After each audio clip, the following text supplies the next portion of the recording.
ಮುಳ್ಳು ಕೂಡ ಆಗುತ್ತೆ ಅನ್ಸುತ್ತಾ ನಿಮ್ಗೆ? ಯಾಕಂತ ಹೇಳಿದ್ರೆ ಸಿನಿಮಾ ರಿಲೀಸ್ ಆಗಿ ಫಸ್ಟ್ ಶೋ ನೋಡಿದ ತಕ್ಷಣ ರಿವ್ಯೂ ಹೇಳುವಂಥದ್ದು ಇರ್ಬೋದು.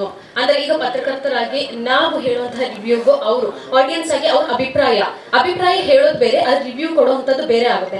ಕೆಲವೊಂದು ಅಲ್ಲೇ ಹೊಡ್ತಾ ಕೊಡುತ್ತಾ ಸಿನಿಮಾಗಳಿಗೆ ಅನ್ಸುತ್ತಾ ನಿಮ್ಗೆ ಅಂತ? 100% ನಿಮಗೆ ನೀವೇ ನೋಡ್ತಿರಲ್ಲ, ನೀವೇ ನೋಡಿದಾಗ ನಿಮಗೆ ಅನಿಸುತ್ತೆ ಅದು. ಒಂದೊಂದು ಕಡೆ ಪಾಸಿಟಿವ್ ರೆಸ್ಪಾನ್ಸ್ ಬರ್ತಾಯಿರ್ತಾರೆ, ಒಂದೊಂದು ಕಡೆ ನೋಡಿದ್ರೆ ಅವರು ಯಾರು ಮಾತಾಡದೆ ಹೋಗ್ತಾ ಇರ್ತಾರೆ. ವಿಜುವಲಿ ನೋಡಿದಾಗ ಏನಾಗುತ್ತೆ ಅಂದರೆ ಭಾಳ confused, you take the people in confusing state ಇದೆ ಆ್ಯಕ್ಚುಲಿ. ತುಂಬ ನಮಗೆ ಕನ್ಫ್ಯೂಸ್ ಆಗುತ್ತೆ, ಏನು ನಿಜವಾಗ ನಮ್ಮದೇ ಪಿಕ್ಚರ ಇದು ಹಂಗೆ ಹೇಳ್ತಿದ್ರೆ ಒಬ್ರು ಕೇರ್ ಮಾಡದೆ ಹೋಗ್ತಾ ಇರ್ತಾನೆ. ನಾನು ಅಯ್ಯೋ ಹೌದಾ ಇದು ಅದಕ್ಕೆ ನಾನು ಬಿಟ್ಬಿಟ್ಟೆ, ಅಯ್ಯೋ ಯಾಕೆ ನೋಡ್ಬೇಕು ಬಿಡಪ್ಪ, ನಾವು ಸೋಷಿಯಲ್ ಮೀಡಿಯಾ ನೋಡಿದಾಗ ಬಿಟ್ಬಿಡ ಮೇಲೆ ಏನು ಕರ್ಮ ಆಯ್ತು ನಮ್ಗೆ ಯಾಕೆ ಬೇಕು,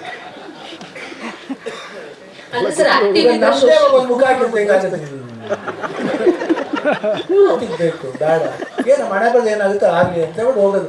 you have to face it and go ಅಷ್ಟೇ. ಬಟ್ ಒನ್ಲಿ ಒನ್ ಥಿಂಗ್ ನಾನು ಯಾಕೆ ಹೇಳ್ತಿರಂದರೆ, ನಾನು ಆ ಪಿಕ್ಚರ್ನ ಎಲ್ಲರೂ ಕಂಪಲ್ಸರಿ ಹೊಗಳಲೇಬೇಕು ಅಂತ ಹೇಳ್ತಿಲ್ಲ.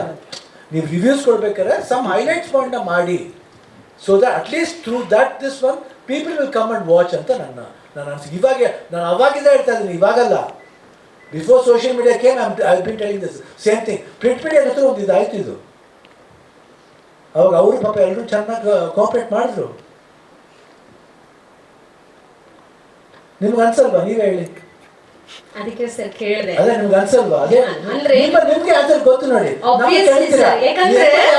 ನೀವು ಏಕೆ ಪಡೆದ ಹೀರೋಗೆ ತಗೊಂಡು ಏಕೆ ಪಡೆದ ತೋರಿಸಿದ್ರೆ ನಾವೇನ್ ಮಾಡಿಲ್ಲ. ಏನಂದ್ರೆ ನಿಮ್ಮ ಮಾತಿಗೆ ಒಂದು ಗೌರವ ಇದೆ, ಗೊತ್ತಿದೆ. ನೀವು ಹೇಳಿದ್ರೆ ನಿಮ್ಮ ಕಿವಿ ಮಾತು ಕೇಳ್ತಾರೆ. ಇಲ್ಲ ಗೌರವ ನಾನು ಸಮ್ಟೈಮ್ ನಾನು ಸಿರಿಯರ್ ಮತ್ತೆ ನಾನು ಕೇಳಬೇಕು, ಪ್ರಶ್ನೆ ನಾನು ಕೇಳಬೇಕು. ನಾನು ಯಾವತ್ತೂ ಕರೆಕ್ಟಾಗಿ ಇರ್ತೀನಿ ಅಂತಲ್ಲ, ಬಟ್ ನನಗೆ ಅನಿಸಿದೆ ಅಷ್ಟೇ, ನೀನೇನಿಲ್ಲ.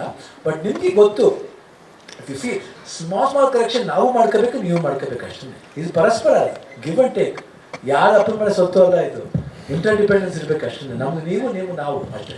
ಶಿವಣ್ಣ, ನೀವು ಹೇಳಿದಾಗೆ ಈ ಕಡೆ ಇಲ್ಲಿ ನೀವು ಹೇಳಿದಾಗೆ ಅಪ್ಪಾಜಿ ಅವ್ರ ಸಿನಿಮಾಗಳಲ್ಲಿ ಕೂತಲಿಗೆ ಕಾಫಿ ಬರ್ತಾ ಇತ್ತು, ಈ ಕಡೆ ಕಾರ್ ಹೋಗ್ಬೇಕಾದ್ರೆ ಗನ್ ಓಪನ್ ಆಗ್ತಾ ಇತ್ತು, ಶೂಟ್ ಆಗ್ತಾ ಇತ್ತು. ಬಟ್ ಇದರಲ್ಲಿ ನೀವು ಸೂಟ್ ಕೇಸಲ್ಲಿ ಒಂದು ಶೂಟ್ ಮಾಡುವಂಥ ಸೀನ್ ನೋಡಿದ್ವಿ. ಆ ಥರದ ಎಲಿಮೆಂಟ್ಸ್ಗಳು ಜಾಸ್ತಿ ಬರುತ್ತೆ ಸಿನಿಮಾದಲ್ಲಿ. ಹೇಗೆ ಆ ಸ್ಟೈಲೆಲ್ಲ ಹೇಗಿರುತ್ತೆ ಶಿವಣ್ಣ? ಇವಾಗ ಸದ್ಯಕ್ಕೆ ಒಂದು ಮಾಡಿದ್ದೀವಿ, ಇನ್ನು ಹೋಗ್ತಾ ಡೈರೆಕ್ಟರ್ ಹೇಳ್ತಾರೆ ವಾಟ್ ಕಾನ್ಸೆಪ್ಟ್ ಈಸ್ ಯೂಸಿಂಗ್ ಅದ್ರ ಮೇಲೆ ಹೋಗುತ್ತೆ ಅಷ್ಟೇ. ಕತೆ ಅಂತ ನೋಡಿದಾಗ ನೀವು ನೀವು ಕಮ್ತ ಇವಾಗ ಏನಂದರೆ ಲೈಫ್ಲಿ ಆಪರೇಷನ್ ಥಿಯೇಟ್ರ್ ಎಷ್ಟು ಮುಖ್ಯನೋ ಸಿನಿಮಾ ಥಿಯೇಟ್ರು ಅಷ್ಟೇ ಮುಖ್ಯ ಅಷ್ಟೇ. Priyanka, you said you are a big fan of Hemant Rao films. So